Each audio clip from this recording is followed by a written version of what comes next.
ਇਕ ਓੰਕਾਰ ਸਤਨਾਮ ਕਰਤਾ ਪੁਰਖ ਨਿਰਭਉ ਨਿਰਵੈਰ ਅਕਾਲ ਮੂਰਤ ਅਜੂਨੀ ਸੈਭੰ ਗੁਰ ਪ੍ਰਸਾਦ ਸਰਵਸੀਲ ਮਮੰ ਸੀਲੰ ਸਰਬ ਪਾਵਨੇ ਮਮ ਪਾਵਨੰ ਸਰਬ ਕਰਤਵੇ ਮਮੰ ਕਰਤਾ ਨਾਨਕ ਲੇਪ ਛੇਪ ਨਾ ਲਿਪਿਯਤੇ ਬੇਸੁਮਾਰ ਅਥਾ ਅਗਨ ਅਤੋਲੈ ਜਿਉ ਬੁਲਾਵੋ ਤਿਉ ਨਾਨਕ ਦਾਸ ਬੋਲੇ।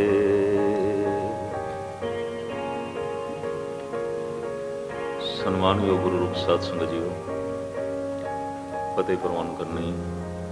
ਵਾਹਿਗੁਰੂ ਜੀ ਕਾ ਖਾਲਸਾ, ਵਾਹਿਗੁਰੂ ਜੀ ਕੀ ਫਤਿਹ। ਧਰਮ ਦੇ ਅਨੰਤ ਪਹਿਲੂ ਨੇ, ਅਨੰਤ ਰੂਪ ਨੇ, ਔਰ ਹਰ ਪਹਿਲੂ ਦੀ ਆਪਣੀ ਆਪਣੀ ਵਿਚਾਰ ਹੈ। ਧਰਮ ਦੀ ਦੁਨੀਆ ਵਿੱਚ ਕਰਮ ਦੀ ਬਹੁਤ ਵੱਡੀ ਚਰਚਾ ਹੈ। ਅੱਜ ਆਪਾਂ ਇਸ ਨੂੰ ਹੀ ਗੁਰਬਾਣੀ ਦੀ ਰੋਸ਼ਨੀ ਵਿੱਚ ਪੜ੍ਹਨ ਦੀ, ਸਮਝਣ ਦੀ, ਸੋਚਣ ਦੀ, ਵਿਚਾਰਨ ਦੀ ਕੋਸ਼ਿਸ਼ ਕਰਦੇ ਹਾਂ। ਕਰਮੇ ਕਰਮੇ ਹੋਏ ਵਿਚਾਰ, ਸੱਚਾ ਆਪ ਸੱਚਾ ਦਰਬਾਰ।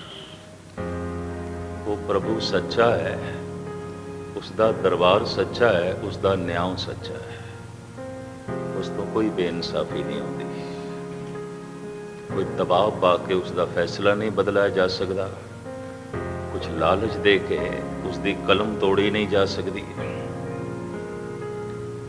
ਕੋਈ ਹੋਰ ਕਿਸੇ ਪ੍ਰਕਾਰ ਦਾ ਲੋਭ ਲਾਲਚ ਰੱਖ ਕੇ ਉਹਦੇ ਫੈਸਲੇ ਨੂੰ, ਉਸਦੇ ਇਰਾਦੇ ਨੂੰ ਨਾ ਮੋੜਿਆ ਜਾ ਸਕਦਾ, ਨਾ ਤੋੜਿਆ ਜਾ ਸਕਦਾ। ਇਸ ਵਾਸਤੇ ਕਹਿੰਦੇ ਨੇ ਉਹ ਅਟਲ ਹੈ, ਉਸ ਦਾ ਨਿਆਂ ਅਟਲ ਹੈ। ਉਹ ਆਪ ਸੱਚ ਹੈ, ਉਸ ਦਾ ਨਿਆਂ ਸੱਚ ਹੈ। ਇਹ ਗੱਲ ਵੱਖਰੀ ਹੈ ਕਿ ਦੁਨੀਆ ਵਿੱਚ ਜਿੱਥੇ ਇਨਸਾਫ ਮਿਲੇ, ਸਾਰੇ ਅਰਬ ਵਿੱਚ, ਈਰਾਨ, ਅਫਗਾਨਿਸਤਾਨ ਤੇ ਭਾਰਤ ਵਿੱਚ ਉਸ ਨੂੰ ਅਦਾਲਤ ਕਹਿੰਦੇ ਨੇ। ਅਦਾਲਤ, ਅਦਲ ਕਹਿੰਦੇ ਨੇ ਇਨਸਾਫ ਨੂੰ। ਅਦਾਲਤ ਇਨਸਾਫ ਦਾ ਘਰ, ਅਖਰੀ ਅਰਥ ਇਹ ਬਣਦੇ ਨੇ। ਅਦਲ ਇਨਸਾਫ, ਅਦਾਲਤ ਇਨਸਾਫ ਦਾ ਘਰ। ਮੁਨਸਫ ਜਿਹੜਾ ਇਨਸਾਫ ਕਰੇ, ਮੁਨਸਫ ਜੋ ਇਨਸਾਫ ਕਰੇ। ਅਦਾਲਤ ਜਿੱਥੇ ਅਦਲ ਹੋਵੇ, ਜਿੱਥੇ ਇਨਸਾਫ ਹੋਵੇ। ਬਾਕੀ ਦੁਨੀਆ ਬਾਰੇ ਤੇ ਸ਼ਾਇਦ ਮੇਰੀ ਇਤਨੀ ਜਾਣਕਾਰੀ ਨਾ ਹੋਵੇ, ਪਰ ਭਾਰਤ ਬਾਰੇ ਮੇਰੀ ਜਾਣਕਾਰੀ ਹੈ। ਉੱਥੇ ਤੇ ਅਗਰ ਪੈਸੇ ਹਨ ਤੇ ਇਨਸਾਫ ਖਰੀਦ ਲਓ, ਅਗਰ ਤਾਕਤ ਹੈ ਤੇ ਇਨਸਾਫ ਖੋਹ ਲਓ। ਜੇ ਤਾਕਤ ਨਹੀਂ ਹੈ ਇਨਸਾਫ ਖੋਹਣ ਦੀ, ਤੇ ਜੇ ਪੈਸਾ ਨਹੀਂ ਹੈ ਇਨਸਾਫ ਖਰੀਦਣ ਦੀ, ਇਨਸਾਫ ਮੁਫਤ ਦੇ ਜਿੱਥੇ ਕਿਸੇ ਨੂੰ ਨਹੀਂ ਮਿਲਦਾ। ਹੈ ਤੇ ਬਹੁਤ ਸਾਰੇ ਦੇਸ਼ਾਂ 'ਚ ਵੀ ਇਸ ਤਰ੍ਹਾਂ ਨਾਮ ਹੀ ਆਉਂਦਾ ਹੈ ਅਦਾਲਤ। ਅਦਲ ਕਿੱਥੇ ਮਿਲਦਾ ਹੈ, ਇਨਸਾਫ ਕਿੱਥੇ ਮਿਲਦਾ ਹੈ? ਪਰ ਸੱਚਾ ਆਪ ਸੱਚਾ ਦਰਬਾਰ। ਪਰਮਾਤਮਾ ਸੱਚਾ ਹੈ, ਉਸ ਦਾ ਦਰਬਾਰ ਸੱਚਾ ਹੈ, ਉਸ ਦਾ ਨਿਆਂ ਵੀ ਸੱਚਾ ਹੈ। ਉਸ ਦੇ ਦਰਬਾਰ ਵਿੱਚ ਕੀ ਆਉਂਦਾ ਹੈ? ਕਰਮੇ ਕਰਮੇ ਹੋਏ ਵਿਚਾਰ, ਸੱਚਾ ਆਪ ਸੱਚਾ ਦਰਬਾਰ। ਉਸ ਦੇ ਦਰਬਾਰ ਵਿੱਚ ਕਰਮਾਂ ਦੀ ਵਿਚਾਰ ਆਉਂਦੀ ਹੈ, ਮਨੁੱਖ ਦੀ ਸ਼ਕਲ ਸੂਰਤ ਦੀ ਨਹੀਂ, ਮਨੁੱਖ ਦੇ ਕਰਮਾਂ ਦੀ। ਇਸ ਨੂੰ ਖੋਲ੍ਹਣ ਤੋਂ ਪਹਿਲੇ ਮੈਂ ਅਰਜ਼ ਕਰਾਂ, ਇਸ ਪ੍ਰਿਥਵੀ ਦੇ ਉੱਤੇ ਜਿਸ ਤੇ ਅਸੀਂ ਰਹਿੰਦੇ ਹਾਂ, ਦੋ ਤਰ੍ਹਾਂ ਦੀ ਦੁਨੀਆ ਧਰਮ ਨੇ ਮੰਨੀ ਹੈ, ਭੋਗ ਭੂਮੀ, ਕਰਮ ਭੂਮੀ। ਇੱਕ ਉਹ ਜੀਵ ਨੇ जो सिर्फ इंज कह लो जीवन बतीत करने लिए आए ने, भोग भोगण लिए आए ने, खा लेना है, पी लेना है, सो लेना है ते शरीर की जरूरतों की पूर्ति कर लेनी है, बस पशु जगत भोग भूमि।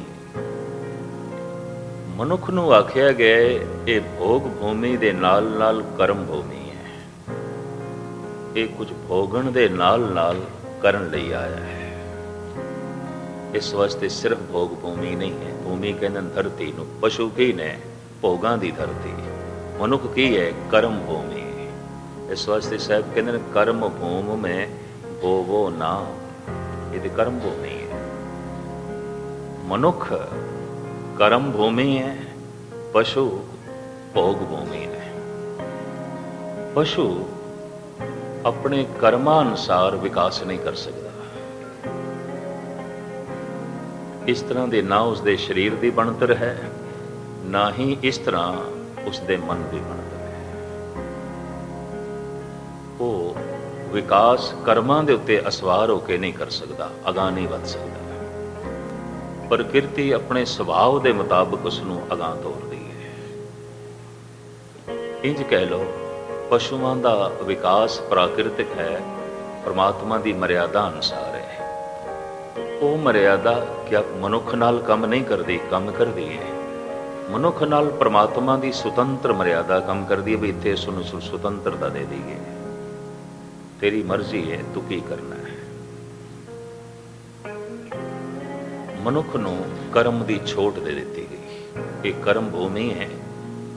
इस धरती दे च जेहा बीजे सो लुणे कर्मा संदड़ाखे। जैसा जैसा तू बीज बोवेगा वैसा वैसा तेरे झोली दे च उसका फल पवेगा। ये कर्म भूमि है। चूंकि खुल इतनी परमात्मा ने दे दी मनुख नूं, तो सतपुरुषां ने ब्रह्म ज्ञानियां ने कहा खुल भी तो तेरी दी हुई है, पर साडा की? साडे कोल कुछ भी नहीं है, कुछ भी नहीं है साडे कोल। इस तो आम लोगों ने बड़े गलत अंदाजे लाए, साडे कोल की है, करन करावन वो आपे है। जे साडे कोल सुतंत्रता भी है तो उसकी दी हुई इस हिसाब नाल ठीक है, करन कारण है, सब कुछ वही कर रहे हैं। पर उसने सानू खुल दी है। तू सच भी बोल सकता है, झूठ भी बोल सकता है, अगां भी जा सकता है, पिछे भी जा सकता है, ऊपर भी उठ सकता है, थल्ले भी जा सकता है। इतनी खुल दी है। पर चूंकि खुल उसे दी दी हुई है, तो जिन्हां दे अंदर ब्रह्म ज्ञान घटत होया उन्होंने आख्या भी ठीक है, खुल तो दी अगे जाण दी, पिछे जाण दी, सच भी बोल सकते हैं, तेरे नाल जुड़ भी सकते हैं, तैथों दूर भी हो सकते हैं। पर खुल ते तेरी दी हुई है ना, तेरी खुल करके तेरे तक पहुंचे ते तेरी खुल करके दूर हो गए तैथों। इस वक्त साडे कोल की है? कुछ भी नहीं। उम्मीद है पकड़ दे च आई होगी गल आपते।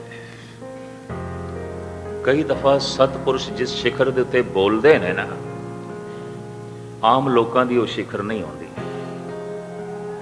उन्हां दे खड़े होने का तल कुछ होर होंदा है, और वो जिस तल तो बोल रहे होंदे ने वो तल कुछ होर है। इस वास्ते कई दफा सतपुरुष कहते कुछ ने, जगत समझदा कुछ है। ये भी महसूस करते हैं। महापुरुष ने आख्या कुछ है, गुरुआं ने आख्या कुछ है, जगत ने समझा कुछ है। कारण ऐसा क्यों होया है? तालमेल नहीं बैठे। गल बहुत उच्ची सी, बहुत उच्ची सी, सिर दे उपरों लंघ गई। जद ये आख्या जाता है कर्म कर,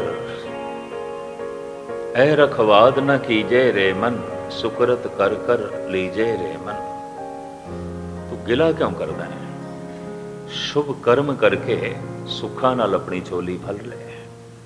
जो कुछ तू जगत दे प्राप्त करना है कर ले। तेनू खुल है, तेनू धरती दी है, ते बीज बोण दी तेनू खुल दे दी है। तू केसर बीजना है कि निम बीजनी है? तू जौ बीजने ने कि चने बीजने ने?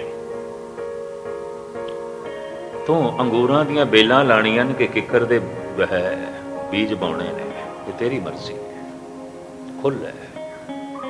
तेनू धरती भी दे दी, तेनू बीज बोण दी खुल भी दे दी।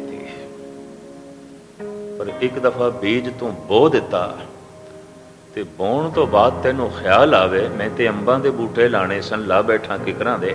ਅੱਛਾ ਹੁਣ ਪ੍ਰਮਾਤਮਾ ਮੈਥੋਂ ਭੁੱਲ ਹੋਈ ਏ, ਇਹਨਾਂ ਕਿਕਰਾਂ ਨੂੰ ਹੀ ਅੰਬ ਲਾ ਦੇ, ਨਹੀਂ ਲੱਗਣਗੇ। ਐਸਾ ਨਹੀਂ ਹੋਵੇਗਾ। ਇਹ ਉਸ ਦਾ ਨਿਯਮ ਨਹੀਂ ਹੈ, ਇਹ ਉਸ ਦੀ ਮਰਿਆਦਾ ਨਹੀਂ ਹੈ।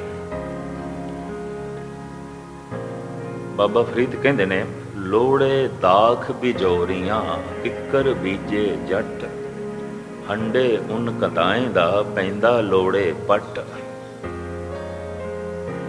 ਲਾਂਦਾ ਬੂਟੇ ਕਿਕਰਾਂ ਦੇ, ਮੰਗਦਾ ਅੰਬ। ਚਰਖੇ ਦੇ ਚ ਕਤਦਾ ਉਨ, ਮੰਗਦਾ ਰੇਸ਼ਮ। ਹੰਡੇ ਉਨ ਕਤਾਏ ਦਾ ਪੈਂਦਾ ਲੋੜੇ ਪੱਟ। ਕਤਦਾ ਤੇ ਉਨ ਪਿਆ, ਬੁਣਦਾ ਤੇ ਉਨ ਪਿਆ, ਤੇ ਮੰਗਦਾ ਰੇਸ਼ਮੀ ਕੱਪੜਾ ਖੱਡੀ ਤੋਂ। ਬੋਂਦਾ ਤੇ ਕਿੱਕਰ ਪਿਆ, ਮੰਗਦਾ ਅੰਬ ਹੈ। ਐਸਾ ਹੋ ਹੈ, ਬੀਜ ਮਨੁੱਖ ਦੁੱਖਾਂ ਦੇ ਬੋਂਦਾ ਹੈ, ਮੰਗਦਾ ਸੁੱਖ ਹੈ। ਇਸ ਤਰ੍ਹਾਂ ਹੀ ਰਿਹਾ ਹੈ। ਔਰ ਜਦ ਇਸ ਨੂੰ ਸੁੱਖ ਮਿਲਦਾ ਨਹੀਂ ਤਾਂ ਗਿਲਿਆਂ ਨਾਲ ਭਰ ਜਾਂਦਾ, ਔਰ ਗਿਲਾ ਇਤਨਾ ਵੱਧ ਜਾਂਦਾ ਹੈ, ਕਹਿ ਦਿੰਦਾ ਕੋਈ ਪਰਮਾਤਮਾ ਨਹੀਂ, ਕੋਈ ਈਸ਼ਵਰ ਨਹੀਂ। ਐ ਰਖਵਾਦ ਨ ਕੀਜੇ ਰੇ ਮਨ, ਸੁਕਰਤ ਕਰ ਕਰ ਲੀਜੇ ਰੇ ਮਨ। ਲੇਕਿਨ ਦੂਜੇ ਤਬਕੇ ਦਾ ਮਨੁੱਖ ਐਸਾ ਕਹਿ ਦਿੰਦਾ ਹੈ, ਕਰਨ ਕਰਾਵਨ ਸਰਬ ਕੋ ਨਾਥ। ਉਹ ਤੇ ਆਪ ਹੀ ਨਾਥ ਹੈ, ਮਾਲਕ ਹੈ, ਸਭ ਕੁਝ ਉਸਦੇ ਹੱਥ 'ਚ ਹੈ। ਇਸਕਾ ਬਲ ਨਹੀਂ ਇਸ ਹਾਥ, ਕਰਨ ਕਰਾਵਨ ਸਰਬ ਕੋ ਨਾਥ। ਫਿਰ ਉਹ ਇੰਜ ਲੈ ਲੈਂਦਾ ਹੈ, ਮਨੁੱਖ ਦੇ ਹੱਥ 'ਚ ਕੀ ਹੈ? ਕੁਛ ਵੀ ਨਹੀਂ ਹੈ, ਵਾਕਈ ਕੁਛ ਨਹੀਂ ਹੈ। ਤੁਸੀਂ ਆਖੋਗੇ ਹੁਣੇ ਤੇ ਮੈਂ ਕਹਿ ਰਿਹਾ ਕਿ ਤੂੰ ਕਿੱਕਰ ਵੀ ਬੀਜ ਸਕਦਾ ਹੈ, ਅੰਬ ਵੀ ਬੀਜ ਸਕਦਾ ਹੈ, ਪਰ ਮੈਂ ਅਰਜ਼ ਕਰਾਂ ਫਿਰ ਵੀ ਕੁਛ ਨਹੀਂ ਹੈ ਮਨੁੱਖ ਦੇ ਹੱਥ 'ਚ। ਕਿਉਂ? ਕਿੱਕਰ ਬੀਜਣ ਦੀ ਖੁੱਲ੍ਹ ਵੀ ਪਰਮਾਤਮਾ ਨੇ ਦਿੱਤੀ ਹੈ, ਅੰਬਾਂ ਦੇ ਬੂਟੇ ਲਾਉਣ ਦੀ ਖੁੱਲ੍ਹ ਵੀ ਉਸੇ ਨੇ ਦਿੱਤੀ ਹੈ। ਖੁੱਲ੍ਹ ਉਸ ਦੀ ਦਿੱਤੀ ਹੋਈ ਹੈ। ਇਹ ਸਾਡੀ ਮਰਜ਼ੀ, ਅਸੀਂ ਕੀ ਬੀਜਣਾ ਹੈ। ਪਰ ਸਾਡੀ ਮਰਜ਼ੀ ਦੀ ਇਹ ਜਿਹੜੀ ਖੁੱਲ੍ਹ ਹੈ, ਇਹ ਵੀ ਉਸ ਅਕਾਲ ਪੁਰਖ ਦੀ ਦਿੱਤੀ ਹੋਈ ਹੈ। ਇਸ ਬਾਰੀਕੀ ਤੇ ਪਹੁੰਚ ਕੇ ਭਗਤਾਂ ਨੇ ਕਹਿ ਦਿੱਤਾ ਸਾਡੇ ਕੋਲ ਕੁਝ ਵੀ ਨਹੀਂ। ਜੇ ਖੁੱਲ੍ਹ ਵੀ ਹੈ ਤੇ ਤੇਰੀ ਦਿੱਤੀ ਹੋਈ, ਸਾਡੇ ਕੋਲ ਆਪਣਾ ਕੀ ਹੋਇਆ? ਕੁਝ ਵੀ ਨਹੀਂ। ਇਸ ਰੂਪ ਵਿੱਚ ਆ ਕੇ ਜਿਸ ਰੂਪ ਵਿੱਚ ਅਸੀਂ ਲੈ ਲੈਨੇ ਆ, ਇੱਕ ਸ਼ਰਾਬ ਪੀ ਰਿਹਾ, ਕਹਿੰਦਾ ਜਦੋਂ ਗੁਰੂ ਛਡਾਵੇਗਾ ਉਦੋਂ ਛੱਡ ਲਿਆਂਗੇ। ਇਹਦਾ ਮਤਲਬ ਹੈ ਗੁਰੂ ਅਜੇ ਤੈਨੂੰ ਇਹੀ ਆਖਦਾ ਪੀ, ਸਵੇਰੇ ਵੀ ਪੀ ਤੇ ਸ਼ਾਮੀ ਵੀ ਪੀ। ਲੋਕੀ ਕਹਿ ਦਿੰਦੇ ਨੇ ਜਦੋਂ ਪ੍ਰਮਾਤਮਾ ਜਗਾਏਗਾ ਉਦੋਂ ਅੰਮ੍ਰਿਤ ਵੇਲੇ ਜਾਗ ਕੇ ਜਪ ਕਰਾਂਗੇ। ਇਹਦਾ ਮਤਲਬ ਹੈ ਅਜੇ ਪ੍ਰਮਾਤਮਾ ਨਹੀਂ ਚਾਹੁੰਦਾ। ਜਦੋਂ ਗੁਰੂ ਚਾਹੇਗਾ ਉਦੋਂ ਨੇਕ ਕਰਮ ਕਰਾਂਗੇ। ਇਹਦਾ ਮਤਲਬ ਅਜੇ ਗੁਰੂ ਇਹੀ ਚਾਹੁੰਦਾ ਤੂੰ ਬੁਰੇ ਕਰ, ਤੂੰ ਮਾੜੇ ਕਰ। ਇਹ ਜਿਹੜੇ ਅਰਥ ਲੋਕਾਂ ਨੇ ਕੀਤੇ ਨੇ ਤੇ ਸਮਝੇ ਨੇ, ਇਹ ਉਹਨਾਂ ਦਾ ਭੁਲੇਖਾ ਹੈ। ਤੇ ਇਸ ਵਕਤ ਦੀ ਵਿਚਾਰ ਦਾ ਆਧਾਰ ਜਿਹੜੀ ਪੰਕਤੀ ਮੈਂ ਚੁਣੀ ਹੈ ਧੰਨ ਗੁਰੂ ਨਾਨਕ ਦੇਵ ਜੀ ਮਹਾਰਾਜ ਦੀ, ਕਰਮੇ ਕਰਮੇ ਹੋਏ ਵਿਚਾਰ, ਸੱਚਾ ਆਪ ਸੱਚਾ ਦਰਬਾਰ। ਉਸ ਸੱਚੇ ਦੇ ਦਰਬਾਰ ਦੇ ਵਿੱਚ ਸੱਚ ਹੈ, ਕਰਮਾਂ ਅਨੁਸਾਰ ਫੈਸਲੇ ਕਰਦਾ, ਬਾਕੀ ਕੁਝ ਵੀ ਨਹੀਂ। ਔਰ ਆਪ ਦੀ ਗਿਆਤ ਲਈ ਅਰਜ਼ ਕਰਾਂ, ਮਹਾਤਮਾ ਬੁੱਧ ਨੇ ਇੱਥੇ ਤੱਕ ਐਲਾਨੀਆਂ ਕਹਿ ਦਿੱਤਾ, ਭਗਵਾਨ ਦੀ ਫਿਕਰ ਬਾਅਦ ਦੇ 'ਚ ਕਰੀ, ਕਰਮ ਦੀ ਫਿਕਰ ਪਹਿਲੇ ਕਰੀ। ਇੱਥੋਂ ਹਿੰਦੁਸਤਾਨ ਦੇ ਬ੍ਰਾਹਮਣਾਂ ਨੇ ਮਹਾਤਮਾ ਬੁੱਧ ਨੂੰ ਨਾਸਤਿਕ ਕਹਿ ਦਿੱਤਾ। ਇਹ ਨਾਸਤਿਕ ਹੈ। ਅਜੇ ਤੱਕ ਵੀ ਬ੍ਰਾਹਮਣੀ ਸਮਾਜ ਮਹਾਤਮਾ ਬੁੱਧ ਨੂੰ ਨਾਸਤਿਕ ਕਹਿੰਦਾ ਹੈ। ਪਟਨਾ ਜੰਕਸ਼ਨ ਦੇ ਬਾਹਰ ਇੱਕ ਬਹੁਤ ਵੱਡਾ ਮੰਦਿਰ ਬਣਿਆ ਹੈ। ਔਰ ਪਹਿਲੇ ਇਹ ਫੈਸਲਾ ਹੋਇਆ ਸੀ ਕਿ ਭਾਰਤ ਵਿੱਚ ਜਿਤਨੇ ਅਵਤਾਰੀ ਪੁਰਸ਼ ਹੋਏ ਨੇ ਉਹਨਾਂ ਸਾਰਿਆਂ ਦੇ ਵਿੱਚ ਮੂਰਤੀ ਸਥਾਪਨ ਕਰਨੀ। ਮੰਦਿਰ ਬੜਾ ਕਾਬਲੇ ਦੀਦ ਹੈ, ਬੜਾ ਖਰਚ ਕੀਤਾ, ਤਕਰੀਬਨ 15-20 ਸਾਲਾਂ 'ਚ ਤਾਮੀਰ ਹੋਇਆ ਹੈ, ਬਣ ਗਿਆ। ਤੇ ਹੁਣ ਮੂਰਤੀਆਂ ਸਥਾਪਨਾ ਕਰਨੀਆਂ ਸਨ।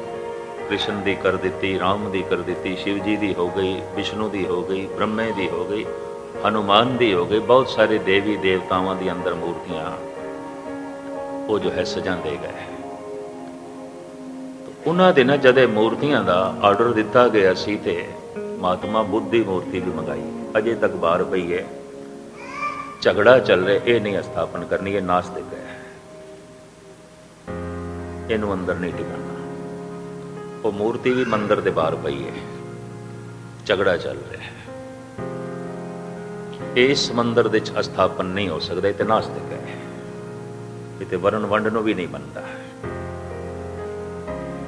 ਇਤਨੇ ਵੱਡੇ ਵਕਤ ਦੇ ਅਵਤਾਰੀ ਪੁਰਸ਼ ਨੂੰ ਨਾਸਤਿਕ ਕਿਉਂ ਆਖਿਆ?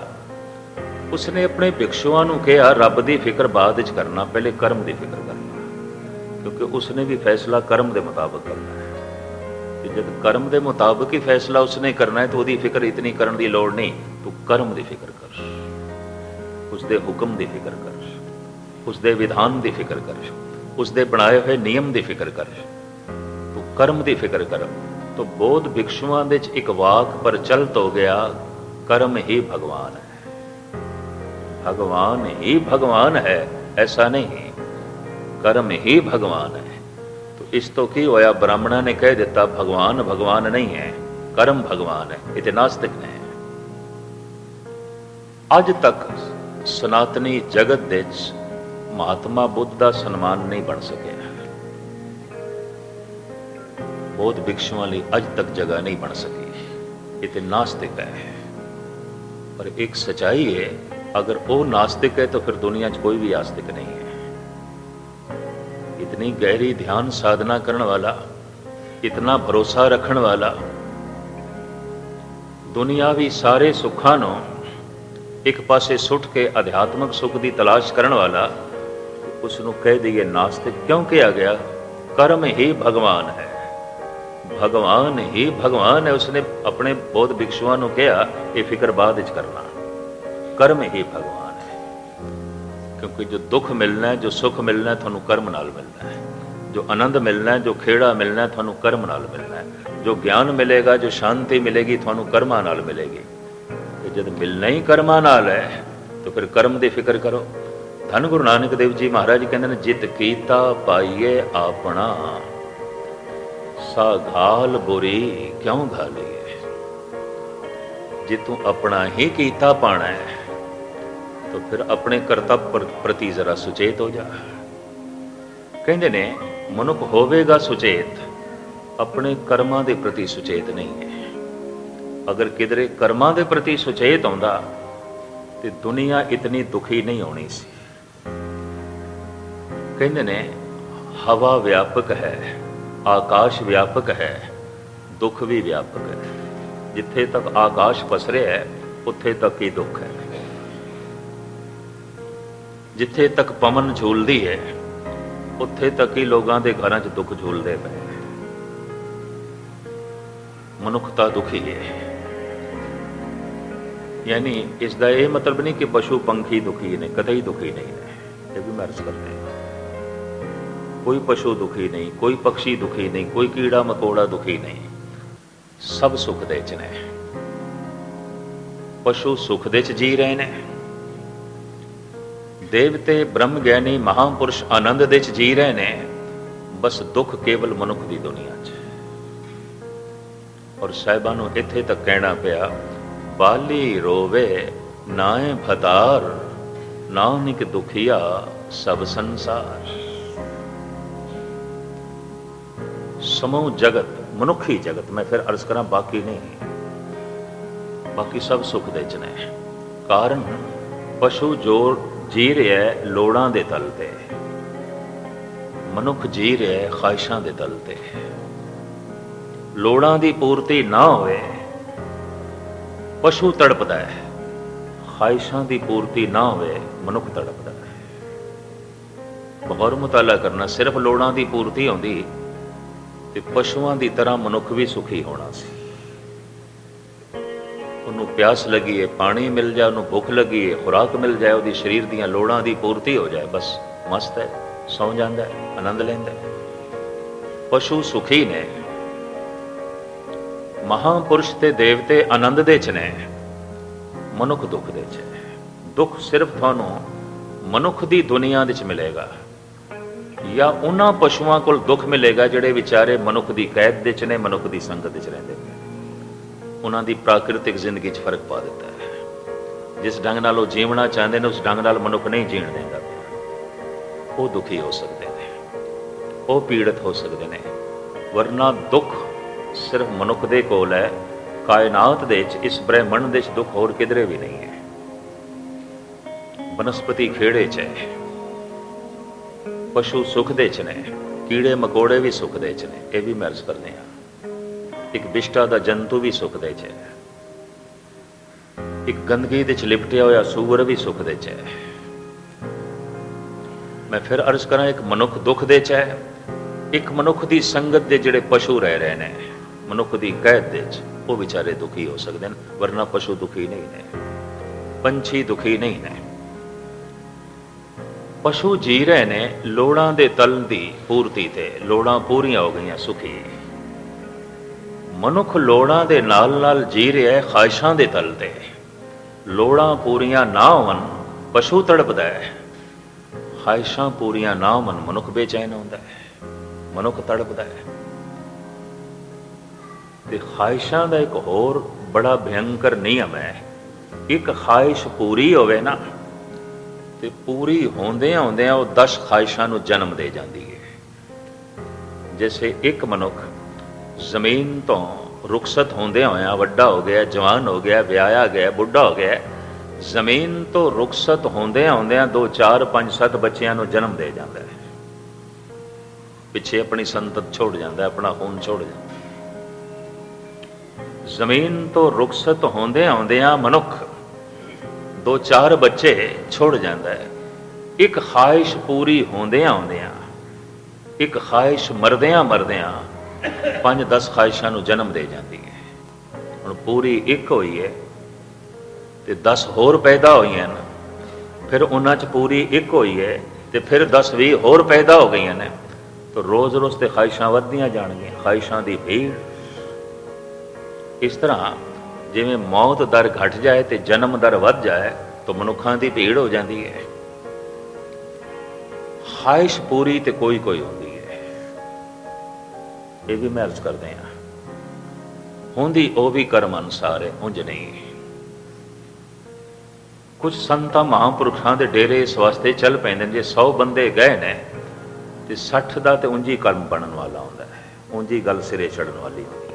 ਉਹ ਜਿਹੜੀ 60 ਬੰਦਿਆਂ ਦੀ ਗੱਲ ਸਿਰੇ ਚੜ ਜਾਂਦੀ ਹੈ ਨਾ, ਉਹ ਕਹਿੰਦੇ ਨੇ ਇਸ ਡੇਰੇ ਕਰਕੇ, ਸੰਤ ਕਰਕੇ ਸਾਡੀ ਗੱਲ ਬਣੀ ਹੈ। ਉਹ ਫਿਰ 60 ਕਮ ਸੇ ਕਮ ਹੋਰ 60 ਨੂੰ ਲੈ ਆਉਂਦਾ ਹੈ। ਉਹਨਾਂ ਦੇ ਚੋਂ ਵੀ ਕੁਛ ਇੱਕ ਦੀ ਗੱਲ ਤੇ ਉਂਝ ਹੀ ਬਣਨ ਵਾਲੀ ਹੁੰਦੀ, ਜੇ ਡੇਰੇ ਨਾ ਵੀ ਜਾਂਦੇ ਤਾਂ ਵੀ ਬਣਨੀ ਸੀ। ਇਹ ਵੀ ਮਰਜ਼ ਕਰਦੇ ਹਾਂ, ਜੇ ਨਾ ਵੀ ਤੀਰਥਾਂ ਤੇ ਜਾਂਦੇ ਤਾਂ ਵੀ ਬਣਨੀ ਸੀ। ਬਸ ਪਖੰਡ ਇਸ ਤਰ੍ਹਾਂ ਦੁਨੀਆ ਦੇ ਵਿੱਚ ਵੱਧਦਾ ਹੈ, ਅਗਿਆਨ ਦੇ ਆਸਰੇ ਤੇ। ਇੱਕ ਖਾਹਿਸ਼ ਪੂਰੀ ਹੁੰਦਿਆਂ ਹੁੰਦਿਆਂ 10 ਖਾਹਿਸ਼ਾਂ ਨੂੰ ਜਨਮ ਦੇ ਜਾਂਦੀ ਹੈ। ਤਾਂ ਇਸ ਤਰ੍ਹਾਂ ਖਾਹਿਸ਼ਾਂ ਦੀ ਭੀੜ ਵੱਧਦੀ ਜਾਂਦੀ ਹੈ, ਵੱਧਦੀ ਜਾਂਦੀ ਹੈ। ਪਸ਼ੂ ਲੋੜਾਂ ਦੇ ਤਲ ਤੇ ਜੀਂਦੇ ਨੇ, ਮਨੁੱਖ ਖਾਹਿਸ਼ਾਂ ਦੇ ਤਲ ਤੇ ਜੀਵਦੇ ਨੇ। ਲੋੜਾਂ ਦੀ ਪੂਰਤੀ ਨਾ ਹੋਵੇ ਤੇ ਪਸ਼ੂ ਤੜਪਦਾ ਹੈ, ਖਾਹਿਸ਼ਾਂ ਦੀ ਪੂਰਤੀ ਨਾ ਹੋਵੇ ਮਨੁੱਖ ਤੜਪਦਾ ਹੈ। ਔਰ ਸਾਰੀਆਂ ਖਾਹਿਸ਼ਾਂ ਕਿਸ ਦੀਆਂ ਪੂਰੀਆਂ ਹੋਈਆਂ? ਕਤਈ ਨਹੀਂ। ਇੱਕ ਦਿਨ ਮਨੁੱਖ ਹੀ ਪੂਰਾ ਹੋ ਜਾਂਦਾ ਹੈ, ਖਤਮ ਹੋ ਜਾਂਦਾ ਹੈ। ਖਾਹਿਸ਼ਾਂ ਕਿਤਨੀਆਂ ਪੂਰੀਆਂ ਹੁੰਦੀਆਂ ਨੇ? ਹਜ਼ਾरों ਖਾਹਿਸ਼ें ਸਾਥ ਲੈ ਕਰ ਦਮ ਨਿਕਲਦਾ ਹੈ। ਅਲੀ ਕਹਿੰਦਾ ਇੱਕ ਇੱਕ ਸਵਾਸ ਦੇ ਅੰਤਿਮ ਸਮੇਂ ਕਿਤਨੀਆਂ ਖਾਹਿਸ਼ਾਂ ਨਿਕਲਦੀਆਂ ਜਿਹੜੀਆਂ ਅੰਦਰ ਪਈਆਂ ਸਨ, ਜਗ੍ਹਾ ਮਲ ਕੇ ਬੈਠੀਆਂ ਸਨ। ਭਈ ਅੱਜ ਸਾਡੀ ਗੱਲ ਬਣੇਗੀ, ਅੱਜ ਸਾਡੀ ਗੱਲ ਬਣੇਗੀ। ਗੱਲ ਕੀ ਬਣਨੀ? ਉਹ ਸਵਾਸ ਹੀ ਨਿਕਲ ਗਿਆ ਹੈ। हजारों ख्वाहिशें साथ लेकर दम निकलता है। मुख्तसर जो है मैं अर्ज करा, दुख केवल मनुख की दुनिया च है। ऋषिकेश दे अज तो कोई गालबन 25-26 साल पुरानी गल होवेगी। रामकली राग का शब्द चल रहा सी, सहन सरदान दे इंद्र रोआया, परसराम रोवे घर आया। जपजी साहब तो लैके उत्थे रागमाला तक संपूर्ण कथा होंदी है। और उत्थे एक नियम है, 5 साल भोग पाते ने लाजमी, ताकि विद्यार्थियों को ज्ञान मिलता रहे। उस दौरान 1 महीना दास भी हाज़री भरता रहे।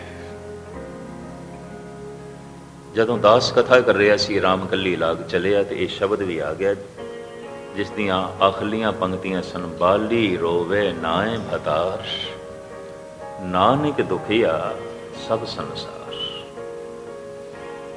मन्ने नाव सोई जन जाए, अवरी कर्म न लेखे पाए। ਇਹ ਪੰਕਤੀ ਮਨੁੱਖ ਨੇ ਆਪਣੀਆਂ ਤਰਫੋਂ ਬਣਾਈਆਂ ਹੋਈਆਂ ਨੇ। ਨਾਨਕ ਦੁਖੀਆ ਸਭ ਸੰਸਾਰ ਸੋ ਸੁਖੀਆ ਜਿਸ ਨਾਮ ਆਧਾਰ। ਇਸ ਤਰ੍ਹਾਂ ਦੀ ਪੰਕਤੀ ਗੁਰੂ ਗ੍ਰੰਥ ਸਾਹਿਬ ਵਿੱਚ ਨਹੀਂ ਹੈ।